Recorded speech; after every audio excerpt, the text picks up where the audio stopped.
Ce que vous êtes sur le point d'entendre pourrait changer votre vie à jamais. Imaginez que toutes les réponses que vous avez cherchées tout au long de votre parcours soient déjà en vous, attendant simplement d'être découvertes.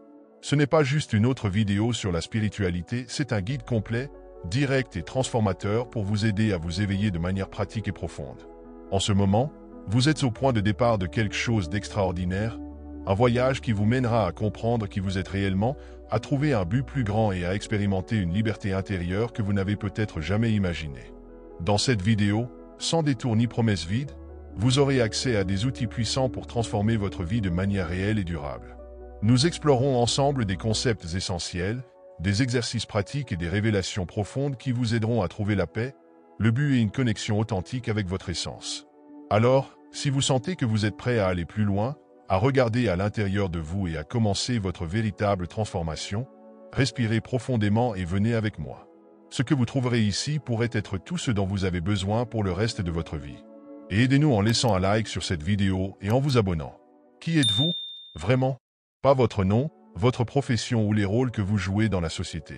Mais le de vous qui existe quand personne ne regarde, quand tous les masques tombent. Vous êtes-vous déjà posé la question?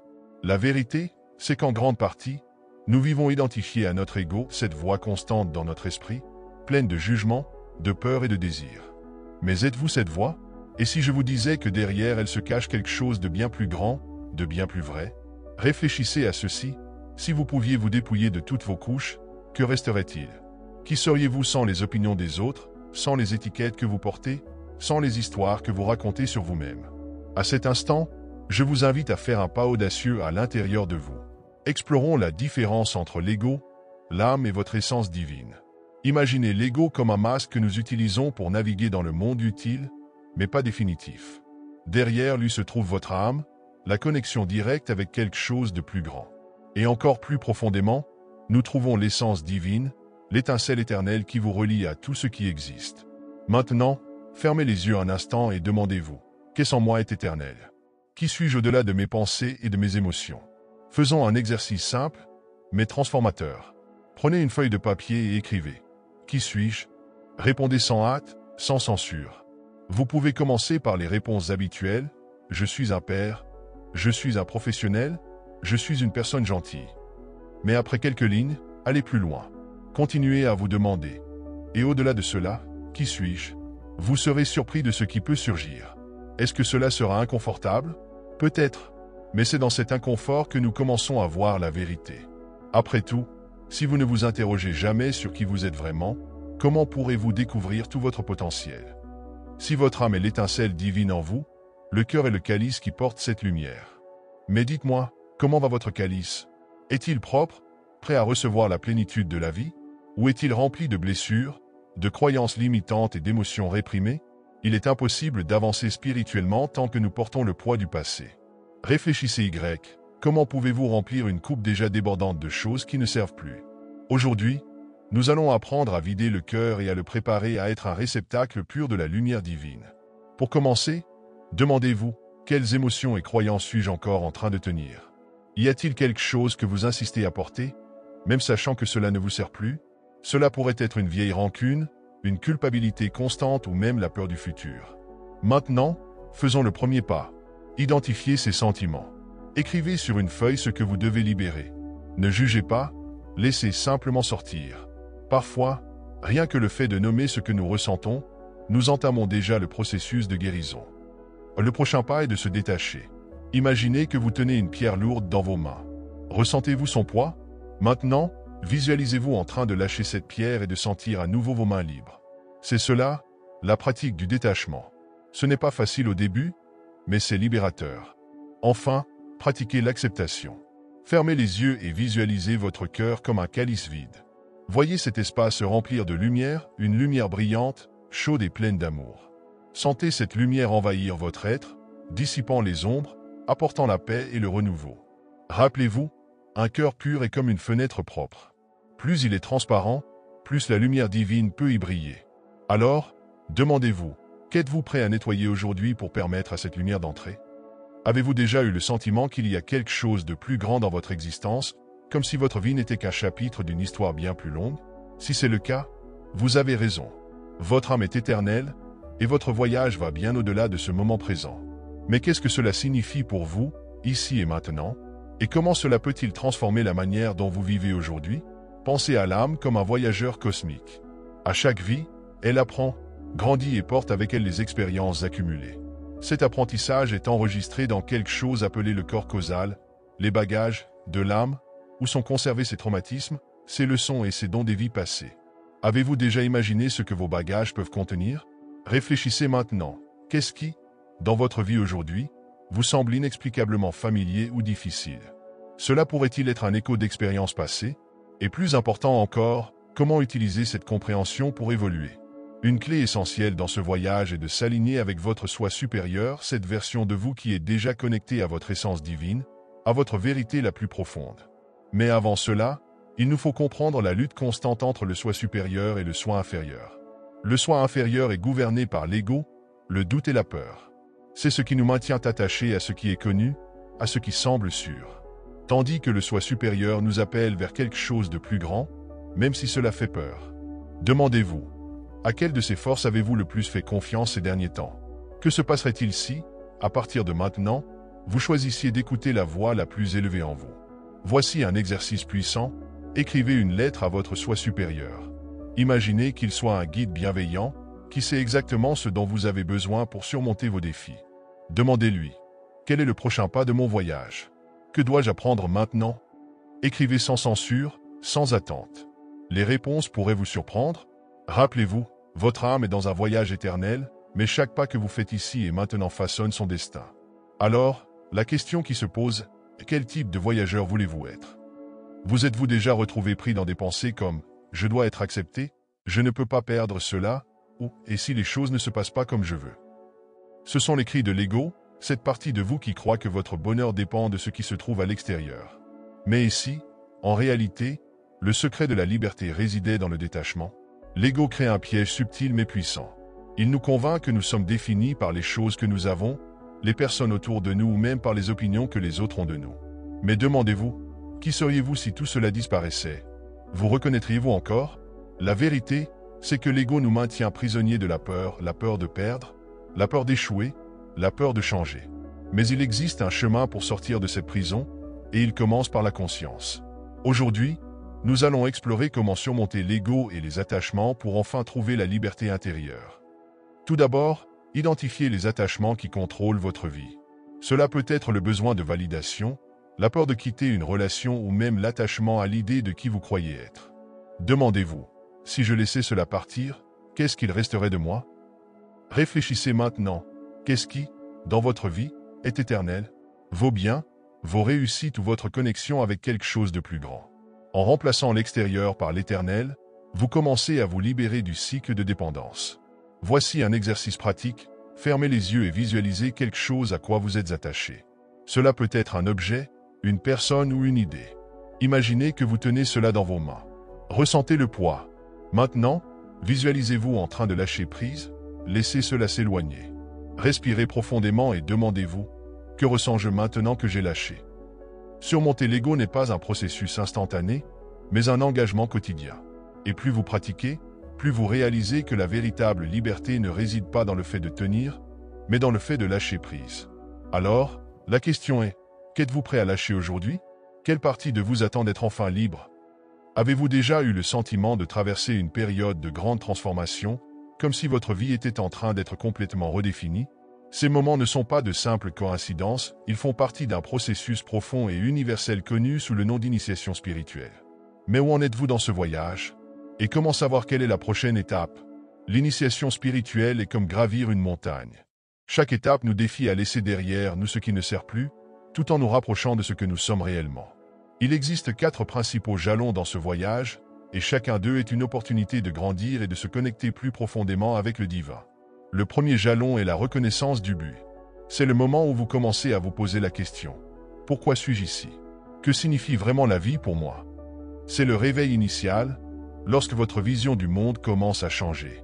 Le deuxième jalon est la purification des émotions. Ici, vous êtes appelé à affronter ce qui est caché en vous: peur, blessure, désir. Demandez-vous, qu'est-ce que je porte encore qui doit être transformé? Au troisième jalon, il y a l'alignement entre l'esprit et le cœur. Vos intentions commencent à s'unir à votre essence la plus profonde. C'est un point où la clarté apparaît et les décisions deviennent plus intuitives. Demandez-vous, mon esprit et mon cœur travaillent-ils ensemble ou sont-ils en conflit? Enfin, nous arrivons au 4e jalon, l'union avec le divin. C'est l'étape où vous faites l'expérience du véritable abandon et de la connexion avec quelque chose de plus grand. Il ne s'agit pas de comprendre avec l'esprit, mais de ressentir avec le cœur. Maintenant, arrêtez-vous et réfléchissez. Où en êtes-vous dans ce processus? Pour vous aider à identifier, répondez honnêtement. Que ma vie me demande-t-elle maintenant? Plus de clarté? Plus de détachement? Ou plus de confiance? Voici une pratique simple mais puissante. Fermez les yeux et visualisez un escalier. Chaque marche représente un jalon spirituel. Demandez-vous, quelle est la prochaine marche que je dois gravir? Attendez la réponse, elle viendra de l'intérieur. Le voyage de l'initiation n'a pas de raccourci, mais il est profondément transformateur. Et rappelez-vous, chaque jalon que vous atteignez est un rappel que vous êtes exactement où vous devriez être. Alors, êtes-vous prêt à gravir la prochaine marche? La mort, pour beaucoup, est un sujet entouré de peur et d'incertitude. Mais si je vous disais que la mort n'est pas la fin, mais plutôt une transformation profonde, que se passerait-il si vous pouviez voir la mort non pas comme quelque chose à craindre, mais comme une opportunité de renaissance? La mort, sous toutes ses formes, est un changement inévitable. Il ne s'agit pas seulement de la mort physique, mais de toutes les morts symboliques qui surviennent dans nos vies. La mort d'une relation, d'une phase de la vie, d'une croyance limitante. Chacune de ces morts est en réalité une chance de nous réinventer et d'émerger plus alignés avec notre vérité intérieure. Pensez Y. Y a-t-il quelque chose dans votre vie qui doit mourir pour qu'une version plus authentique de vous puisse naître? Le processus de transformation peut être inconfortable. Dans la première phase, il y a le deuil de l'acceptation qu'il est nécessaire de laisser quelque chose derrière soi. Vous pouvez ressentir de la tristesse, de la résistance, voire de la colère. Mais rappelez-vous, le deuil est naturel et nécessaire. Demandez-vous, qu'est-ce que je pleure maintenant? Qu'est-ce que je suis prêt à libérer? Dans la deuxième phase, il y a la transformation lorsque la douleur de la perte commence à céder la place à la clarté. À ce moment-là, il y a un sentiment de renouveau où vous commencez à comprendre le but du changement. Demandez-vous, comment cette transformation est-elle en train de me façonner pour devenir une version meilleure de moi-même? Enfin, dans la troisième phase, il y a le soulagement des anciennes identités. Vous laissez derrière vous les étiquettes, les histoires que vous vous racontiez sur qui vous étiez, et vous émergez avec une nouvelle perception de vous-même. La mort symbolique est une renaissance, et en la traversant, vous devenez plus léger, plus libre. Voici un exercice pour vous aider à intégrer cette pratique. Imaginez une bougie allumée devant vous. Laissez cette flamme représenter quelque chose dans votre vie que vous devez laisser derrière vous, une peur, une douleur, une idée qui ne vous sert plus. Visualisez cette bougie brûler et s'éteindre, emportant avec elle tout ce qui doit être libéré. Ressentez le soulagement qui vient avec la fin de cette flamme. Rappelez-vous, pour renaître, il faut laisser aller. Et lorsque vous acceptez la mort comme faisant partie du cycle de la vie, vous trouvez la liberté de vivre avec plus d'authenticité et de courage. Alors, demandez-vous, qu'est-ce qui, dans votre vie, est prêt à mourir pour qu'une version plus nouvelle et plus vraie puisse naître? Vous êtes-vous déjà demandé pourquoi certaines choses se produisent dans votre vie? Pourquoi vous attirez certains types de situations, de personnes ou de défis? Et si tout cela était lié à quelque chose de bien plus grand, quelque chose qui va au-delà de ce que vous pouvez voir? C'est ici que le concept de karma et dharma entre en jeu, deux forces cosmiques qui régissent le flux de notre vie et nous guident dans notre cheminement spirituel. Le karma, la loi universelle de cause à effet, est comme le reflet de tout ce que vous avez fait, pensé ou ressenti. Chaque action génère une réaction, et souvent, les schémas de notre vie sont le résultat de nos choix passés dans cette vie ou dans d'autres. Avez-vous déjà réfléchi aux schémas karmiques dans votre vie? Existe-t-il des domaines où vous sentez que vous rencontrez toujours les mêmes difficultés, comme si vous ne pouviez pas sortir d'un cycle? Maintenant, réfléchissons à la différence entre le karma et le dharma. Le karma est le bagage que nous portons, les cycles que nous devons comprendre et transformer. Le dharma, en revanche, est notre but profond, ce que nous sommes destinés à vivre et à partager avec le monde. Le dharma est la raison pour laquelle nous sommes ici, la mission que notre âme a choisi d'accomplir. Demandez-vous, avez-vous une vision claire de votre dharma? Comment vous sentez-vous par rapport à votre but de vie? Êtes-vous en harmonie avec lui, ou vous laissez-vous emporter par les exigences extérieures? Pour vous aider à mieux comprendre votre dharma, voici une pratique. Prenez un moment pour calmer votre esprit. Fermez les yeux et connectez-vous à votre intuition. Demandez-vous, Quel est mon véritable but? Que souhaite accomplir mon âme? Faites confiance aux réponses qui émergeront. Souvent, elles sont plus simples que nous ne l'imaginons, mais il nous manque parfois le courage de les reconnaître. De plus, observez votre vie. Où ressentez-vous que les choses coulent avec plus de facilité? Quelles activités ou relations semblent en parfaite harmonie avec votre être profond? Ce sont des signes que vous êtes aligné avec votre dharma. Maintenant, réfléchissez également aux situations qui vous défient. Elles peuvent être des reflets de schémas karmiques, des enseignements que votre âme a choisi de vivre pour grandir. Que pouvez-vous apprendre de ces expériences? Comment pouvez-vous passer d'un cycle de karma à un chemin de dharma? Rappelez-vous, comprendre le karma et le dharma, c'est comprendre le flux de la vie. Lorsque vous commencez à agir en harmonie avec votre véritable but, vous commencez à vivre de manière plus authentique, avec plus de clarté et de paix. Alors, la question est, êtes-vous prêt à vous aligner avec votre dharma et à vivre la vie que vous êtes vraiment venu vivre?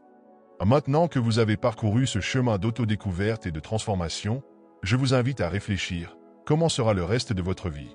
Comment allez-vous vivre maintenant que vous avez les outils et les éclairages nécessaires pour un véritable éveil? Récapitulons ce que nous avons abordé. Vous avez appris à vous connaître au-delà de l'ego, à purifier votre cœur pour recevoir la lumière divine, à comprendre le cycle éternel de votre âme et à surmonter les limitations imposées par votre propre ego. Vous avez aussi plongé dans les processus d'initiation, accepté la mort comme faisant partie de la transformation et compris le pouvoir du karma et du dharma pour aligner votre vie avec votre but supérieur. Maintenant, la question la plus importante, que ferez-vous de toutes ces connaissances? Qu'est-ce qui changera dans votre vie à partir de ce moment? Le chemin spirituel n'est pas quelque chose qui se termine ici. C'est un voyage continu, qui se déploie toujours à mesure que vous devenez plus conscient, plus aligné et plus en paix avec vous-même. Vous êtes le seul guide dont vous avez réellement besoin pour trouver votre chemin. Ce que vous en faites vous appartient totalement. Mon dernier message pour vous est simple, faites confiance en vous-même. La réponse à tout ce que vous cherchez est déjà en vous. Croyez en votre pouvoir de transformer votre vie, de vivre avec un but et de ressentir la véritable paix intérieure. Et je vous pose une dernière question. Maintenant que vous avez les outils pour l'éveil, comment allez-vous vivre le reste de votre vie? Quelles étapes allez-vous franchir pour vivre de manière plus authentique, plus pleine, plus vraie? Je vous invite à partager vos réflexions dans les commentaires. Créons ensemble une communauté de transformation, où chacun peut grandir et évoluer, en soutenant les autres sur ce chemin. Parce qu'au final, nous sommes tous ensemble dans ce voyage.